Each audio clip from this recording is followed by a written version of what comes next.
Hi guys, welcome to my daily vlog. So ngayon po ay ipapakita ko kung ano yung mga kaganapan sa araw ko as a accountancy student. So ayan, naglalakad po ako papunta school para makatipid sa pamasahe. Ayun na nga, ako pala si Jemar, 31 years old, first year accountancy from Northern Samar. So nagpunta ako dito sa Pampanga para pagpatuloy ang pag-aaral ko. Yung ate ko pala, yung bunso kong kapatid, ang nagpapaaral sa akin. Ayan, pagdating ko ng school, dumiretso ako sa Uncle Jen's. Bumili ako ng almusal kasi hindi nga ako nag-aalmusal sa bahay. So medyo namahalan nga ako dyan, kaya pinili ko na lang yung SESO. Tapos bumili ako dyan ng piyaya. Yun na yung almusal ko. At the same time, nag-stay ako dyan para mag-review na din kasama yung isa kong kaklase. Kasi nga, day 2 na ng aming quiz para sa final quiz ng aming final exam. Ay, may sinasabi sa akin yung treasurer namin, nagre-remind siya about sa practice namin sa gymnastic.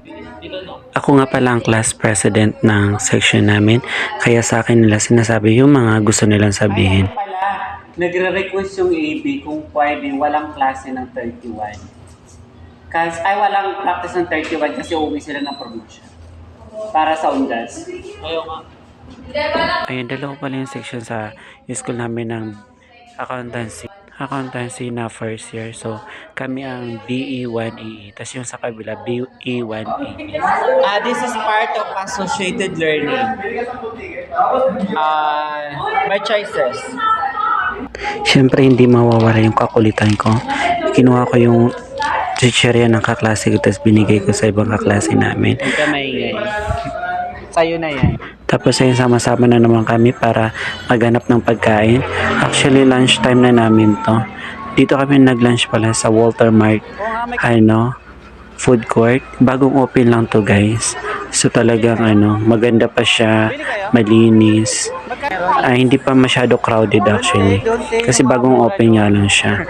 Mura talaga yung kainan. Ayun, naghahanap kami ng murang mga kainan. Yung pang student meal lang. Gusto ko rice. Saan sila? Tapos biglang dumating yung kaklase namin dalawa, yung naka-white na yan, yung kulot ang buhok, tapos yung isang babae. Kaklase namin yan, so nagulat ako na dumating sila. Kasi nga isang jeep pa yung biyahe papunta dyan sa kakainan namin. Ganda ng camera mo natin. Talaga? Na-stress mo ako, pangit, mas maganda yung Alam mo, akala namin nag-beach ka. Bili na kayo. Nangitim ka kasi. Wala daw sila nagustuhan, so pupunta sila ng KFC. Ayun na sila. Maliliit. Sino? Hindi, may siya sundo. Bye. Ito pala yung food na napili namin. Yan ay goto na special with chicken and egg, tapos may chicharon pa siya. Tapos after namin kumain is nagaya sila sa EQ, hindi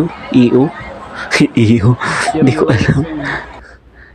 Pag uwi ko ng bahay, tinignan ko kung may pagkain. Nagluto pala sila ng sinigang na hipon. Ayan, ang sarap sana, kaso hindi ako kumain dyan kasi biglang nag-chat yung ate ko na gusto niya akong sunduin kasi magpapasama siya papunta sa LBC. So ayan, naglalakad ako papunta dun sa kanto kasi magkikita kami ng ate ko. Inaantay ko dyan sa kalsada na dumating siya. Ito na nga kami sa LBC. Medyo nahirapan kami hanapin to. Pikot-ikot kami. Naligaw-ligaw pa kami dyan. So ito yung pinaka-warehouse ng LBC. So ayan. Tapos yung ate ko ngayon doon sa sasakyan, hindi siya bumaba. So yun lang guys. Thanks for watching.